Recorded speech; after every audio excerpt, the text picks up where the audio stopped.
Hello പ്രിയപ്പെട്ട കൂട്ടുകാരെ, daily my Sujith. ഇന്ന് രാവിലെ ഇവിടെ ഇപ്പോൾ 7 മണിയായി. അപ്പോൾ വരുന്ന വഴിക്ക് ഞാൻ വ്യത്യസ്തമായ ഒരു കാഴ്ചയിലേക്കാണ് നിങ്ങളെ കൊണ്ടുപോകുന്നത്. ഇവിടെ രാവിലെ തന്നെ ഇവിടെ ഫുഡുകൾ ഉണ്ടാക്കി നമ്മുടെ എല്ലാ സ്ഥലത്തും കൊണ്ടു കൊടുക്കുന്ന ഒരു കൂട്ടം ആൾക്കാരുണ്ട് ഇവിടെ. അവരൊരു ഹോട്ടൽ പോലെയാണ്, ചെറിയ രീതിയിലാണ്. അവരുടെ സാമ്പത്തികസ്ഥിതി അനുസരിച്ച് അവർ ചെറിയ രീതിയിൽ ചെയ്യുകയാണ്. അപ്പം ആ ഒരു വ്യത്യസ്തമായ കാഴ്ചയിലേക്ക് നിങ്ങളെ കൊണ്ടുപോകാൻ കൂട്ടുകാരെ. ഓക്കെ, ഇതൊക്കെയാണ് രാവിലെ അവരിവിടെ തയ്യാറാക്കുന്നത്. ഇവിടെ ഒരുപാട് ആൾക്കാരുണ്ട്. അവർ ഇവിടെ ഇരുന്ന് അവരുടെ ഒരു കൂട്ടായ്മയുടെ ഒരു വിജയമാണ് ഈ അവർ രാവിലെ എഴുന്നേറ്റ് ഈ ആഹാരങ്ങളെല്ലാം ഉണ്ടാക്കി കൊടുത്ത് ഒരുപാട് സ്ഥലങ്ങളിൽ കൊണ്ട് കച്ചവടം ചെയ്യുന്നവരാണ്. അപ്പം അവർ ഭാഗത്താണ് നമ്മൾ വന്നത്.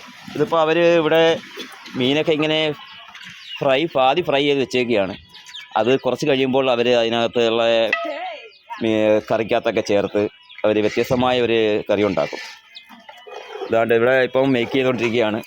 ഇത് എന്തുവാന്ന് വെച്ചാൽ അവർ പറയും, what is this? Madam what is this? This one what is this one? Beef two four vegetables or കെങ്കി? Okay okay okay. അങ്ങനെ ഇവിടെ പല ഭാഗത്തും ഉണ്ട്. ഇത് Madam, this what? The kenke. We are now coming to prepare. Kenge? We are now kenke. We are now coming to prepare. Now they like to cook it. Okay, okay, We okay. have to cook it before Okay. time. Good morning, madam. Good morning. This one? This one, what is it? Okra. Okra?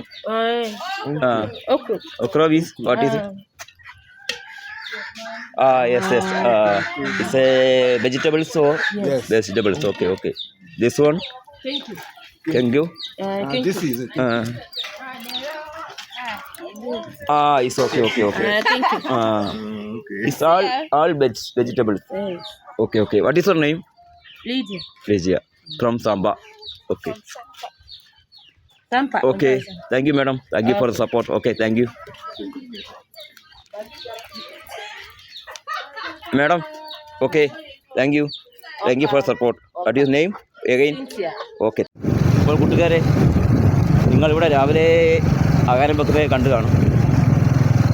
അപ്പോൾ അവർ രാവിലെ തന്നെ ഒരു 5 മണിക്ക് 4 മണിക്കൊക്കെ എഴുന്നേറ്റാണ് ഇത് ആഹാരം റെഡിയാക്കുന്നത്. അവരൊരു 3-4 സ്ത്രീകൾ കൂട്ടായ്മയായിട്ടാണ്. അപ്പോൾ ഞാനിത് വന്ന വഴി കണ്ടതാണ്. അപ്പോൾ എനിക്കൊരു കൗതുകം തോന്നി. ഞാൻ അവിടെ ഇറങ്ങി അവരുടെ അടുത്തൊരു വീഡിയോ എടുക്കണം പെർമിഷൻ ചോദിച്ചു. അവർ പറഞ്ഞ് നോ പ്രോബ്ലം, നിങ്ങളെടുത്തോ, ഞങ്ങൾക്കത് ഇഷ്ടമുള്ളതാണ്. അവർ ആദ്യം ചോദിച്ചു എവിടെ നിന്നാണ് വരുന്നത്, എന്ത് വേണമെന്നൊക്കെ ചോദിച്ചു. ഞാൻ പറഞ്ഞു ഞാൻ ഇന്ത്യക്കാരനാണ്, ഇവിടെ ജോലിക്ക് നിൽക്കുകയാണ്, ഇവിടെ ജോലി ചെയ്യുകയാണ്. അതിൻ്റെ കൂട്ടത്തിൽ വ്യത്യസ്തമായ വീഡിയോകൾ കണ്ടാൽ ഞാനത് എടുക്കുമെന്ന് പറഞ്ഞു. അപ്പോൾ അവർ പറഞ്ഞ് ധൈര്യമായിട്ട് എടുത്തു, കുഴപ്പമില്ല, ഇംഗ്ലീഷാണ് സംസാരിക്കുന്നത്. അവരുടെ പെർമിഷൻ കൂടിയാണ് എടുത്തത്. അവർക്ക് വളരെ സന്തോഷമായി. അവരാ വീഡിയോ എഡിറ്റ് ചെയ്ത് കറക്റ്റ് ചെയ്ത് അവർക്ക് അയച്ചു കൊടുക്കണമെന്ന് പറഞ്ഞു. അവരുടെ നമ്പർ തന്നു. ഇത്രയും സപ്പോർട്ട് ചെയ്തവർ. ഓക്കെ കൂട്ടുകാരെ, ഈ ഒരു കാഴ്ച എല്ലാവരും കാണണം.